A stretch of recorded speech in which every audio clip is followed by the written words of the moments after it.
Halo teman-teman sekalian, selamat datang di Ruang Pemuda. Kita adalah generasi pemegang masa depan. Di ruang ini, kita akan belajar saling memahami dengan cara yang lebih dewasa. Kita akan belajar berpikir, bernalar, dan berdialektika. Berangkat dari setiap cerita yang kita alami, teman-teman. Dalam setiap peristiwa yang terjadi, menyimpan yang namanya sebuah sebab dan akibat yang membentuk diri kita hari ini. Di ruang ini, kami akan membahas tentang suatu pola dan dinamika, teman-teman. Suatu yang mendorong perilaku masyarakat, sesuatu yang membentuk realitas sosial yang kita alami sekarang.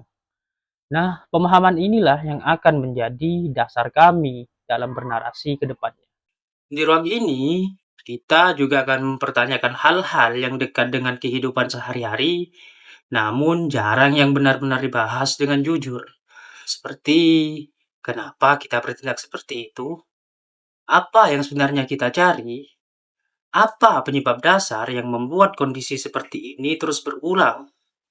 Karena dari setiap cerita kecil, teman-teman, kita bisa menemukan makna yang besar. Ketika kita jujur melihat diri sendiri dan mau membuka ruang untuk memahami orang lain.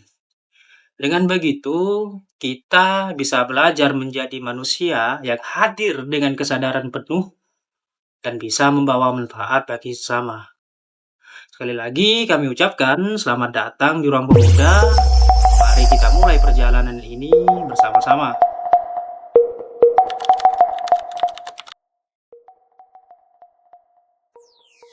Ada satu alasan mendasar kenapa ruang ini dibutuhkan. Masa muda adalah sebuah fase ketika kita berhadapan dengan sebuah kenyataan yang sayangnya tidak lagi sederhana, teman-teman. Di tahap ini kita mulai mengenal yang namanya tekanan ekonomi, tuntutan orang tua, lingkungan pertemanan, dan macam-macam ekspektasi sosial yang terkadang tumbuh lebih cepat daripada kesiapan kita. Di saat yang sama, kita dituntut menentukan pilihan, teman-teman. Arah hidup atau jati diri. Semua itu datang dalam waktu yang bersamaan, teman-teman. Banyak pemuda yang akhirnya bingung, bahkan kehilangan arah. Padahal kebingungan itu adalah tanda bahwa kita sedang bertumbuh. Yang membuatnya berat, teman-teman, ketika kita tidak mau memahaminya tentang kenapa semua itu bisa terjadi. Nah, disitulah ruang pemuda ini hadir.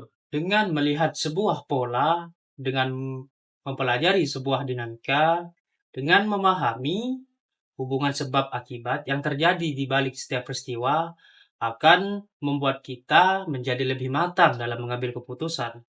Kita akan menjadi lebih dewasa dalam merespon kehidupan.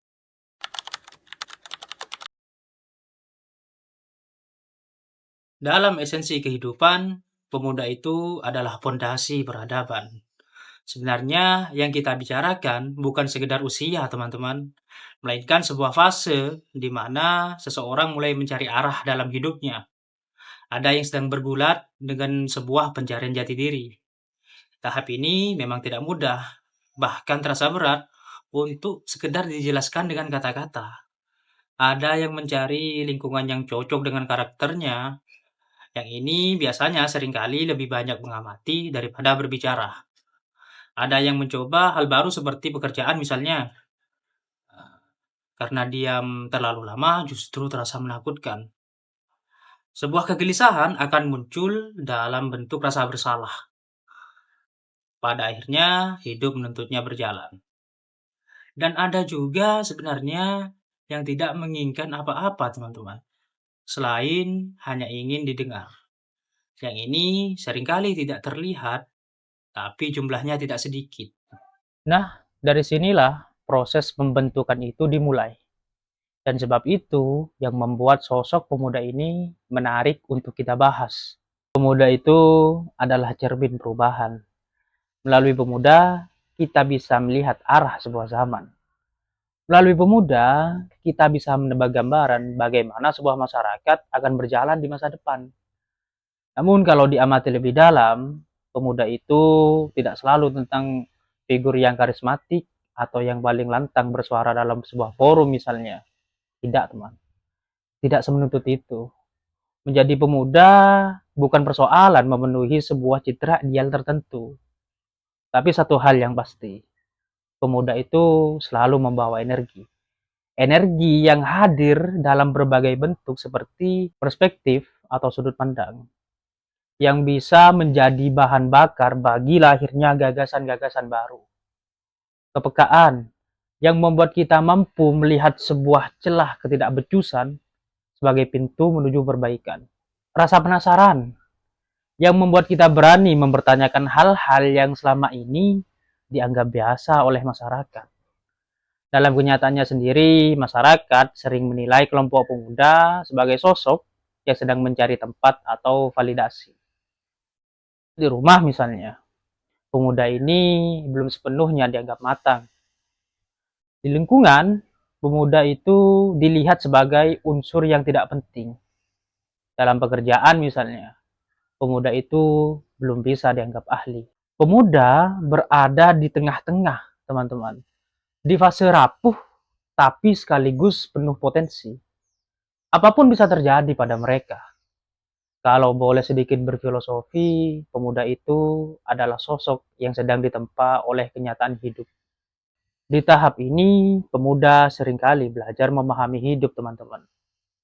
Ada yang menemukan maknanya melalui pengalaman pahit, misal saat mereka ditolak atau disalahpahami oleh lingkungannya. Sebagian lainnya menemukan maknanya saat mereka berhadapan langsung dengan kesalahannya sendiri dan menerima konsekuensinya, lalu belajar darinya. Selain itu, sebuah tekanan juga dapat membentuk prinsip, teman-teman. Seperti misalnya keadaan ekonomi yang memaksa dewasa, kehilangan orang yang disayang, pengkhianatan dari orang di sekeliling, dan kegagalan-kegagalan besar yang mengubah cara pandang kelompok pemuda ini terhadap hidup.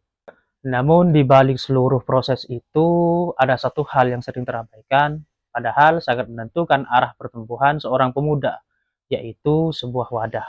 Setelah kita memahami dinamika yang dialami oleh kelompok pemuda, kita akan melihat satu hal yang sangat esensial, yaitu lingkungan atau wadah yang membentuk arah pertumbuhan.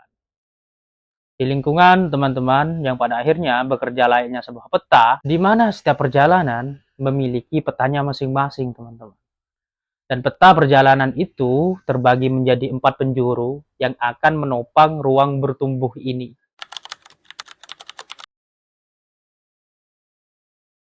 Dalam sejarahnya, perubahan tidak pernah berdiri sendirian. Ia selalu dipengaruhi konteks di sekitar kita, seperti lingkungan yang mendukung, akses yang sama terhadap kesempatan, serta kelompok yang memberi pandangan dan nasihat. Semua itu mempengaruhi cara kita bergerak dan bertumbuh. Nah, ruang pemuda bukan hanya tempat untuk mengoleksi wawasan dan keilmuan saja, atau ajang merasa paling benar lalu menyalahkan yang lain. Fungsi utamanya jauh lebih penting, yaitu membangun kerangka berpikir yang kokoh agar tidak bias. Kokoh yang dimaksud adalah kemampuan berpikir secara sistematis, teman-teman, yaitu berurutan dan saling terhubung. Urutan logikanya jelas dan mengacu pada sebab akibat. Mari kita runutkan pada satu contoh. Misalkan ada seorang pemuda yang merasa hidupnya stagnan atau gitu-gitu aja. Lalu ia menarik kesimpulan, lingkungan tidak mendukung, lingkungan menjadi penyebab. Kalau pola pikirnya reaktif, maka kesimpulan berhenti di situ. Masalah dianggap sepenuhnya datang dari luar diri. Namun sebaliknya, dalam pola pikir sistematis, proses berpikir justru diperluas. Persoalannya diurai, setiap lapisan ditelaah, dan hubungan sebab akibat dipahami dengan utuh. Dengan begitu, kita mampu mengetahui mana yang fakta, mana yang dugaan, dan mana yang asumsi. Misalkan begini keadaannya. Fakta, setiap hari sebagian besar pemuda menghabiskan waktunya di media sosial, game, dan nongkrong tanpa tujuan yang jelas. Ini bukan penilaian, teman-teman, tetapi sebuah kondisi yang bisa diamati.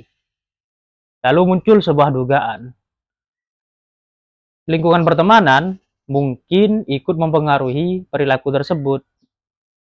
Ini masih dugaan dan belum kesimpulan. Lalu ia berasumsi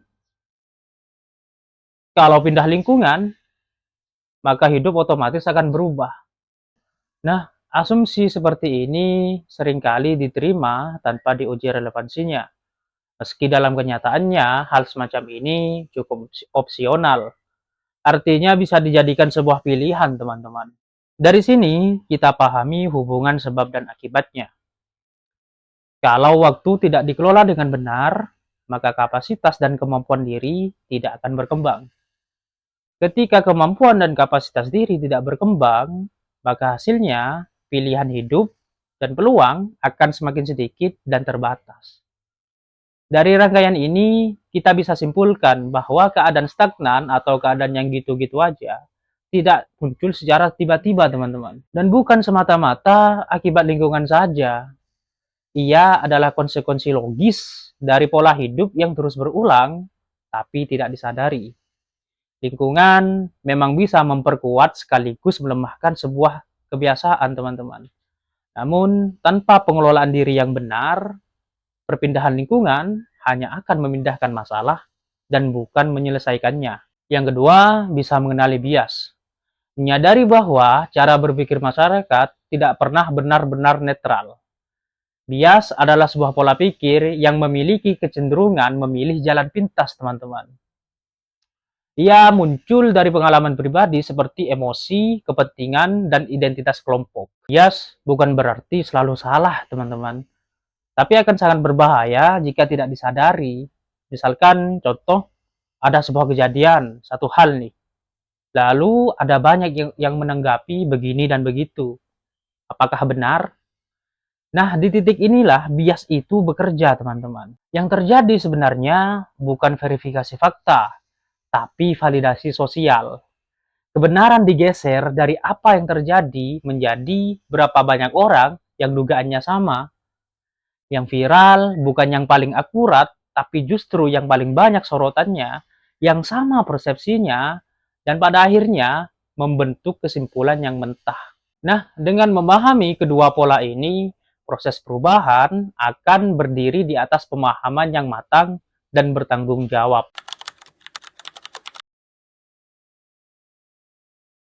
Karena seringkali pemuda merasakan dorongan untuk berubah, namun selalu terhenti pada pertanyaan paling dasar.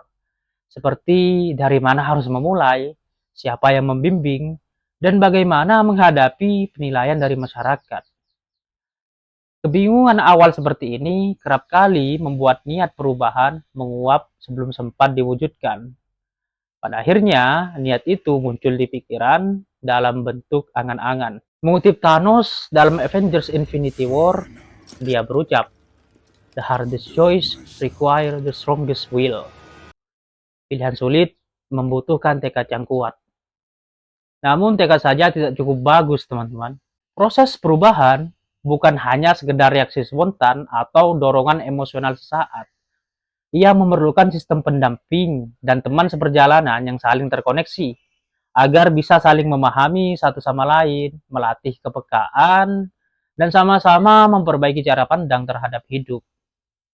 Dengan memahami dinamika seperti ini, proses perubahan tidak lagi dipahami sebagai loncatan besar yang harus langsung sempurna, melainkan sebuah proses kesadaran yang dibangun dari langkah kecil yang terarah dan konsisten.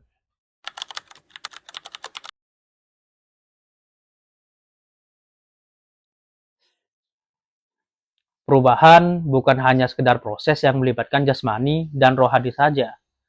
Ia memerlukan struktur yang menghubungkan antara tindakan dan kesadaran.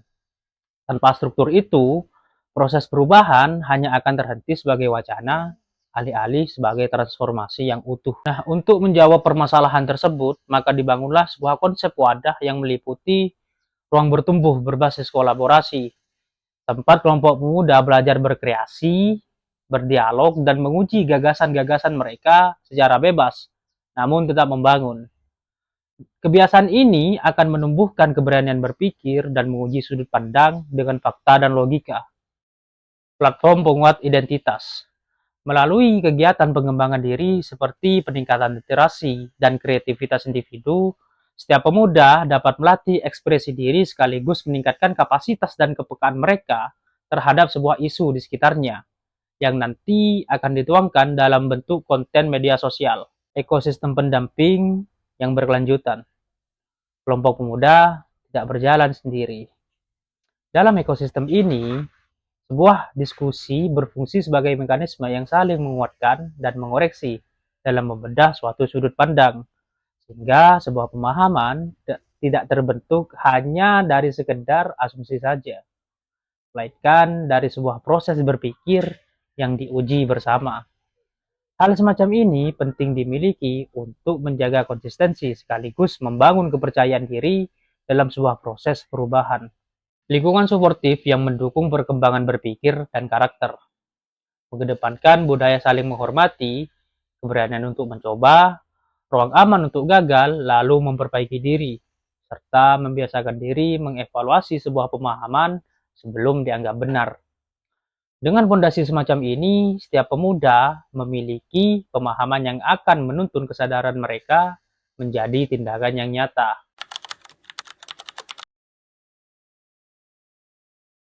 Teman-teman, sebelum kita membahas perkara yang lebih besar, kita perlu menundukkan kepala sejenak untuk memahami hal-hal kecil yang sering kita abaikan. Sebab apa yang nampak kecil seringkali menjadi penentu saat kita berhadapan dengan sebuah persoalan yang jauh lebih besar. Seperti misalnya, saat seseorang mampu berbicara panjang lebar, bernarasi, atau berpendapat tanpa evaluasi. Apakah memiliki dasar? Apakah sesuai fakta? Apakah sudah diuji? Apakah urgensi? Sebab di era validasi dan minim kompetensi seperti sekarang ini, teman-teman, terlihat benar menjadi lebih populer daripada bertindak benar. Bukankah hal kecil yang menipu seperti ini sudah biasa di masyarakat? Bukankah begitu, teman? Sebelum kita melangkah jauh menuju masa depan, kita harus berani menatap dengan jernih apa yang sedang terjadi hari ini, teman-teman. Sebab berdasarkan pemahaman pada realitas saat ini merupakan fondasi dari langkah apapun yang akan kita bangun di masa depan nanti. So we do in life, echoes and eternity. So stay with us. Slibao.